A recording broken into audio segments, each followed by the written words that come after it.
እርግጠኛ ነኝ ተንከሲስን ያወቀው በትህትና በኩል ነው ሲለኝ የእውነት እንደዛ አለ። ምናልባት ስለኔ ሄዶ ለሰውየው ተናግረው እንዴ? መጀመሪያ አስጨርሽኝ እንጂ ይኸውልሽ ትህትና የምትባል ልጅ ለመፈለግ እዛ ቤት ስመላለስ የግሌ የምትባል ልጅ አፍቅሬ ነው እዛው ሰምጬ የቀረሁት አልኩት። የምርህን? ቆይ ሐሳብ እንዴት መጣልህ? ልጅቷ በጣም ቆንጆ ልጅ ናት ስለው እኔም ይሄንን አስተውያለሁ አለኝ። አይገርም? ስለዚህ የግሌ ወንዶቹ የሚፈልጓት አይነት ሴት ነች ማለት ነው። እውነት ለመናገር የግሌ በጣም ቆንጆ ልጅ ናት። በጣም በል መድብል እዚህ ጋር አቁ። ልጅቷ ሌላ የምታፈቅረው ሰው አላት። ልብህ እኮ ዛሬም እኔን እንደሚፈልገኝ አውቃለሁ።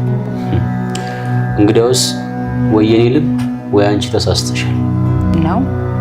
እርግጠኛ ነህ ልብህ እንደተሳሳተ? ምናልባት ሳይሆን እውነቱን ነው ማወቅ የምፈልገው። ልብ ግን ከኔ ምንም አይነት ፍቅር የለው። ይኸውልህ አስታውስ፣ ይሄንን ለመጨረሻ ጊዜ ነው የምጠይቀው። እሺ ይኸውልሽ ግሌ አብረሽ ነው ካንቺ ፍቅር የያዘው።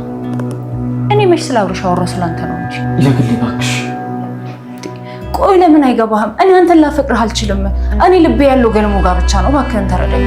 ቆይ ግን እኔ እኮ ምን አለበት አፈቅርሻለሁ ብላት ግፋ ቢል እኮ በጥፊ ብትመታኝ ነው። ከዛ ሰቀሬን የቀባጠርሁት ስላት ነበር። ኧረ እንደውም እዛ ደረጃ የሚያደርስ ነገርም የለም እኮ። ምክንያቱም ራሷ አይደለች እንዴ አፋ ወጣ አፈቅራለሁ ያለች። ወይኔ ገል አሁን እንደዚህ ሰርቼ ለዛሽ ልጅ ላበላት ነው። ጠኔ ትብላና።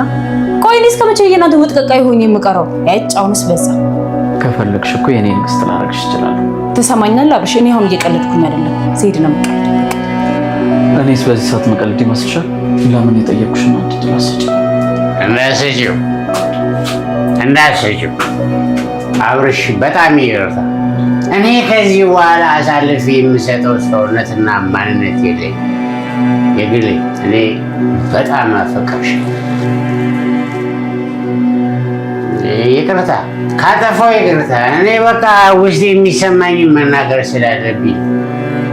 ገልሞ ሰክሮም ቢሆን የራሱን ስሜት መናገሩ በጣም ትክክል ነው ማለት ነው።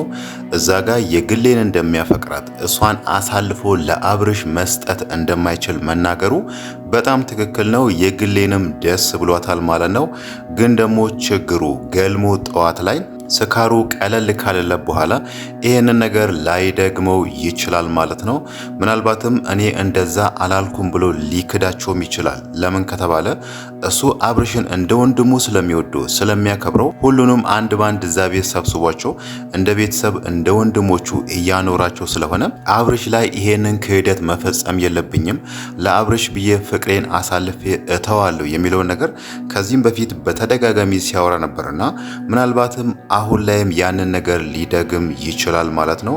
የግሌን ከወሰድኩት አብርሽ ይቀየመኛል፣ ያዝንብኛል የሚለው ነገር ስለሚያሳስበውና አብርሽ ደግሞ የግሌን ምን ያህል እያፈቀራት እንደሆነ አሁን ላይ ተገንዝበዋል ማለት ነው። ምናልባት በዛ ምክንያት ጠዋት ላይ ይሄንን ነገር ደግሞ ወይ አብርሽ ወይ ደግሞ የግሌ ደስታዋን ማታ ያልከኝ ነገር እኮ አስደስቶኛል የሚለውን ነገር ብትነግረው ራሱ ማታ ምን አልኩኝ ምን ተናገርኩ ብሎ እንደ አዲስ ሊጠይቃት ይችላል ማለት ነው። ሌላው ነገር ደግሞ አብርሽ አሁን ላይ ነገሮችን ማጤን አለበት ወይ ደግሞ እያመዛዘነ የሚያደርገውን ነገር ቢያስብ የተሻለ ይሆናል ማለት ነው። ለምን ከተባለ አንደኛ እሱ ያኔ የግሌን አላፈቅርሽም እኔ ትህትና ነው የምወድ ብሎ የግሌን ከራሱ ሲገፋ በነበረበት ሰዓት ገልሞ ያኔ እዛ ወረቀት ላይ የጻፈው የግሌ ስም መሆኑን አብርሽ አንብቧል፣ አይቷል።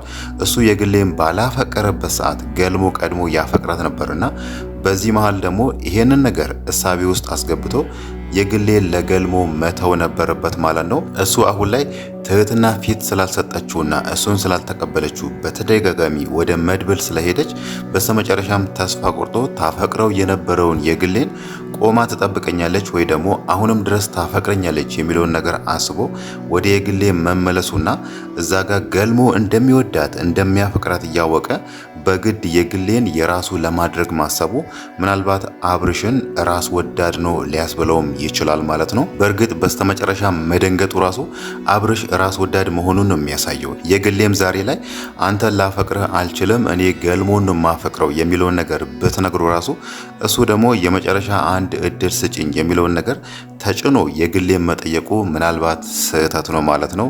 ግን ደግሞ አሁን ላይ ገልሞ ይሄንን ነገር መናገሩ አብርሽ ነገሮችን ቆም ብሎ እንዲያስብ ሊያደርገው ይችላል ማለት ነው። ለምን ከተባለ ገልሞ ቢሰክርም እዛ ጋር እውነቱን የተናገረው የሚሰማውን ስሜትን የተናገረውና አብርሽ ከዚህም በኋላ ይሄንን ነገር እየሰማ የግሌን ደግሞ አሁንም ሄዶ ሁለተኛ እድል ስጭኝ በዚህኛው እክስሻለሁ ብሎ የግሌ ከሱ ጋር እንድትሆን እሷን የሚገፋፋት ወይ ደግሞ የሚጫናት ከሆነ በእርግጠኝነት አብርሽን ራስ ወዳድ ነው ልንለው እንችላለን ማለት ነው። ግን ደግሞ ምናልባት እሱ ራሱ ከዚህም በኋላ ይሄንን ነገር ከሰማ በኋላ ከየግሌ ጋር መሆን አለብኝ የግሌ የኔ መሆን አለበት በሚለው የግሌን ወደ ራሱ ለመሳብ የሚያደርገውን ጥረት ያቆማል ማለት ነው።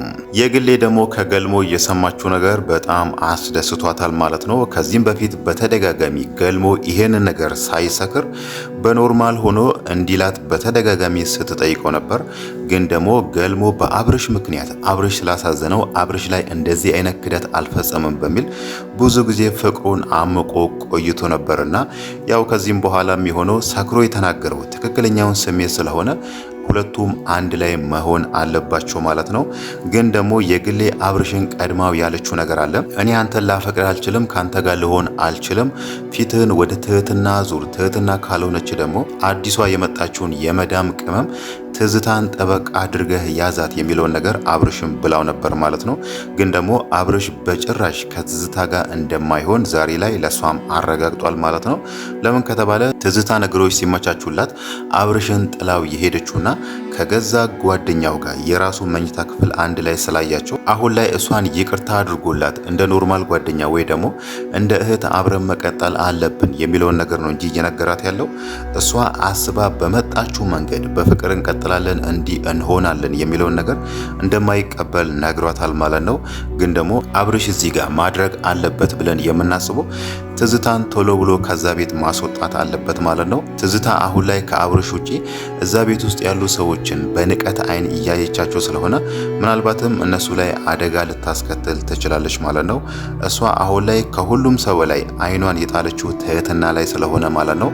ለምን ከተባለ ትህትና አብርሽን ታፈቅራለች የሚለው ነገር ከሰማች በኋላ አብርሽን ትቀማኛለች፣ ትወስድብኛለች የሚለው ነገር እያሳሰባት ስለሆነ እናም ደግሞ እዛ ቤት ለመጀመሪያ ጊዜ የመጣች ጊዜ ራሱ እግሯ ቤቱን እንደረገጠ አብርሽና ትህትና ተቃቅፎ ስላየቻቸው አሁን ላይ እሷ የምታስበው በሁለቱ መካከል የሆነ ችግር ሊፈጠር ይችላል የሚለውን ነገር ነው የምታስበው። ለዛ ደግሞ ምናልባት አይታወቅም አሁን ላይ ትህትናን እየፈለጓት ያሉትን ከነካሌብ ጋር በአንዳች ምክንያት ብትገናኝ እነሱን ተባብራ ትህትናን አግቶ እንዲወስዷትም ልታረግ ትችላለች ማለት ነው። ለዚህ ደግሞ ይሄ ነገር እንዳይከሰት አብርሽ ቶሎ ብሎ ትዝታን ከዛ ቤት ቢያወጣት የተሻለ ይሆናል ማለት ነው። በእርግጥ እሱ የሚያስበው እዚህ ቤት ለእንግድነት ነው የምቆየው፣ ነገሮች እስከሚመቻቹልሽ ድረስ የተወሰነ ቀን እዚህ ትቆያለሽ እንጂ ከኛ ጋር አትኖሪም የሚለውን ነገር ነግሯት ነበር። ግን ደግሞ እሱ እንደወጣ ትዝታ እዛ ቤት መቆየት እንደምትፈልግና ያንን ነገር ደግሞ እንዴት እንደምታረግ ስትፎክር ነበርና ያ ማለት ምናልባት የሆነ ተንኮል አስባለች ማለት ነው። እሷ ያሰበችው ተንኮል ደግሞ ትህትና ላይ ብቻ ሳይሆን ምናልባትም ሌሎች ሰዎች ላይም ልታደርግ ትችላለች ማለት ነው። ከአሁኑ ገና ሁሉም ሰው እዚህ ቤት ነው የሚኖሩት፣ ይሄ ሁሉ ሰው እንዴት ነው እዚህ ቤት የሚኖሩት? እዚህ ቤት ውስጥ እኔ ነኝ ኃላፊ የምሆነው እያለች ሁሉንም ሰው እየናቀች ነውና ይሄ ደግሞ ሊያበጣበጣቸው ይችላል። እነሱ በፍቅር አንድ ላይ እንደ እህትና እንደ ወንድም የሚኖሩትን ነገር የእነሱ ፍቅር ላይ አሸዋ መነስነስ ስለሆነ እሷን ቶሎ ብሎ ከቤታቸው ቢያወጡ የተሻለ ይሆናል ማለት ነው። ሌላው ነገር ደግሞ የተንከሲስ ነገር ነው። መድብል ባለፈው ለትህትና ቃል በገባላት መሰረት ይሄ ነገር ለኔ በጣም ቀላል ነው፣ እኔ ይሄንን በቀላሉ አደርገዋለሁ ብሏት ነበር። ቃሉን ጠብቆ ደግሞ በስተመጨረሻም ተንከሲስን አስለቅቋል ማለት ነው። ተንከሲስን ያገተው ታሬ የተባለው ልጅ መድብልን ስለሚያውቀው መድብል እስከሄድ ድረስ እንደሚሄድ ስለሚያውቅ ከሱ ጋር ሌላ ሰጣ ገባ ውስጥ ከምገባ ብሎ ነው ያንን ሁሉ ብር ትቶ በስተመጨረሻም ተንከሲስን የለቀቀው ማለት ነው። ታሬ ደግሞ ከመድብል ጋር ምን እንዲሰራ ነው መድብል የፈለገው? ለምንስ ነው ታሬን የፈለገው የሚለውን ነገር ስናይ መድብል አሁን ላይ ካሌብን ለማጥመድ ታሬን በገንዘብ እየገዛው ነውና ቀጣዩ የሱ እርምጃ የሚሆነው ካሌብን አሳልፎ ለሕግ መስጠት ስለሆነ ባለፈው ዝናን እንዳደረገው ዝናን አንድ ክፍል ውስጥ አስሮ ለተወሰነ ቀን አስቀምጦ ማስረጃዎችን አሰባስቦ ከዛም በኋላ ለመርማሪ ፖሊስ አሳልፎ እንደሰጠው አሁንም ካሌብን ደግሞ አግቶ ወስዶ እሱ የሰራቸው ወንጀሎችን የሚያሳይ አንዳንድ ማስረጃዎችን ያሰባስባል። ከዛም በኋላ ዝናን እንዳደረገው ያደርጋል ማለት ነው። ለዛ ነገር ደግሞ እዚህ ጋር የታሬ እገዛ ያስፈልገዋል። ካሌብ የሚሰራቸው አንዳንድ ህገወጥ ስራዎችን ማስረጃዎችን እንዲያሰባስብና እንዴት በቀላሉ ካሌብን በእጁ እንደሚያስገባ አንዳንድ ማስረጃዎችን ለሱ አሳልፎ እንዲሰጥ ነው መድብል አሁን ላይ ነገሮችን እያመቻቸ ያለው ማለት ነው። ግን ደግሞ አሁንም ድረስ እልባት ያላገኘው የመድብልና የትህትና ነገር ነው። በእርግጥ ትህትና ባለፈው ከመድብል ጋር መሆን እንደማትፈልግና የራሷ ሰው የምትወደው ሰው እንዳላት ለመድብል ነግራ ነበርና ከሱ ጋር መቀጠል የምትፈልገው በእህትና በወንድምነት እናም ደግሞ የሆነ ችግር ሲያጋጥማት ለመድብል ትደውላለች። መድብል ደርሶላት ያንን ችግር ይቀርፍላታል። እሷ ያሰበችው ነገሮች በዛ መልክ እንዲሄዱን የፈለገችው መድብል ደግሞ እሷን ስለሚያፈቅራትና ስለሚወዳት እሷ ያለችውን ነገር ሁሉ እሺ እያላት ነው ማለት ነው። ግን ደግሞ ይሄንን ነገር ቆም ብሎ ቢያስብ የተሻለ ይሆናል ማለት ነው። ለምን ከተባለ ከብዛት አንጻር መድብል ወደፊት በእሷ ፍቅር መጎዳቱ አይቀርም። እሷ አሁን ላይ አብርሽን አምርራ አፍቅራለችና ዛሬ እንደውም ከትዝታ ጋር ትዝታ የአብርሽ ክፍል ውስጥ አብርሽን ስትስመው እሷ በጣም ደንግጣ ነበር ያየችው ነገር ያንን ነገር አያለው ብላ አይደለም ሳሎን ቁጭ ብላ ግራ ስትጋባ የነበረው ማለት ነው። አብርሽ ደግሞ የእሷ አኳኋን ግራ ቢገባውም እሷን ሲጠይቃት የነበረው ይሄን አሁን ያየሽውን ነገር ለየግሌ አትናገሪ ብሏት ነበር ማለት ነው። ይሄ ቃል ራሱ ትህትና ምን ያህል እንደሚጎዳት በጣም ግልጽ ነው። ያ ማለት አብርሽ እሷ ምን ያህል እንደምትወደው ምን ያህል እንደምታፈቅረው አላየም። እሱን ያሳሰበው አሁን ያየችውን ነገር ሄዳ ለየግሌ ትናገራለች የሚለው ነገር ስለሆነ ይሄ ነገር በጣም ልቧን እንደሚሰብር እየታወቀ ነው ማለት ነው። ግን ደግሞ ትህትናም አሁን ቆም ብላ ነገሮችን አስባበት ከመድብል ጋር ብትሆን እየተሻለ ይሆናል ማለት ነው።